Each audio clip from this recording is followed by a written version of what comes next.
In today's episode, I want to talk about Gunbrella. It's an action-packed platformer from Doinksoft. Interestingly enough, this game was published by a large publisher, Devolver Digital.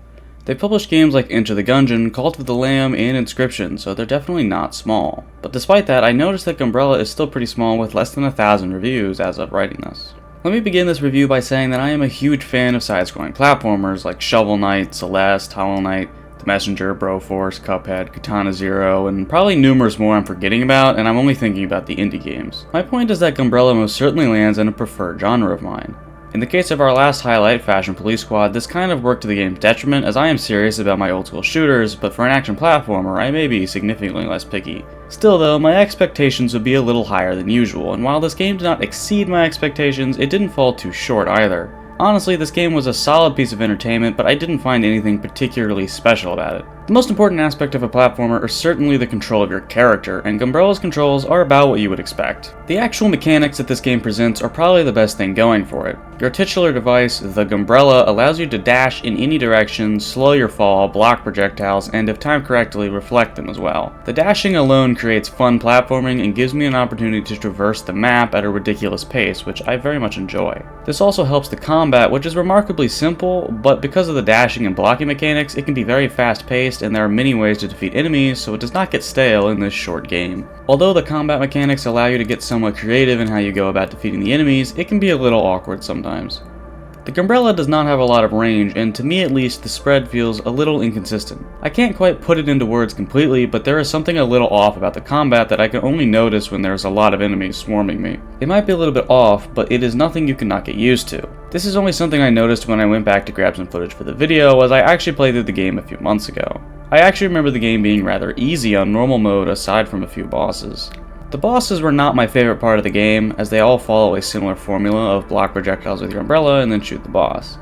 They also did not live up to bosses in other run-and-gun platformers in my opinion. Something like Broforce and of course Cuphead had more fun bosses, but Gunbrellas weren't specifically bad. More than anything, maybe a little forgettable. They don't detract from my enjoyment of the game, but they do not add to it much either.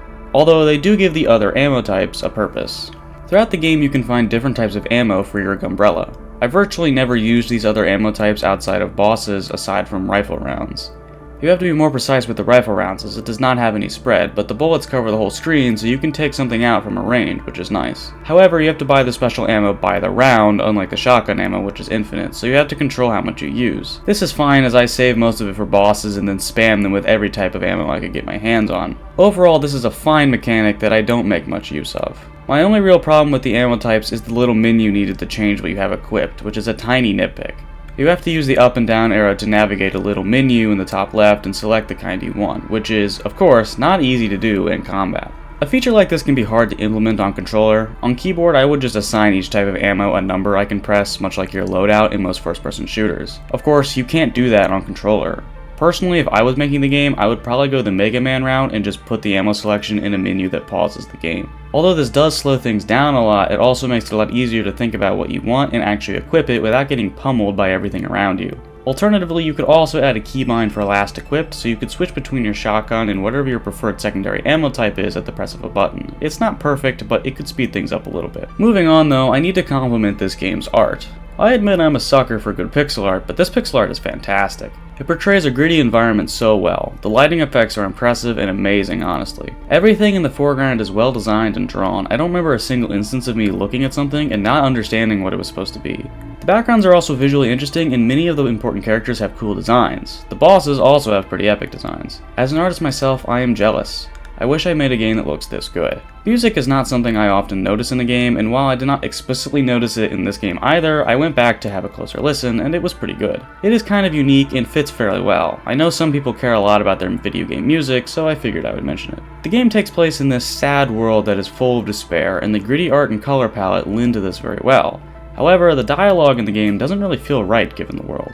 Virtually every character talks kind of similarly, kind of like a kooky old guy. I'm not sure how exactly to describe it, but every character has a sarcastic way of describing things, a humor that doesn't really work for me and doesn't make much sense to me given the rest of the game's theme. I wouldn't normally think about the dialogue all that much, so I think the fact I feel the need to remark on it says a lot.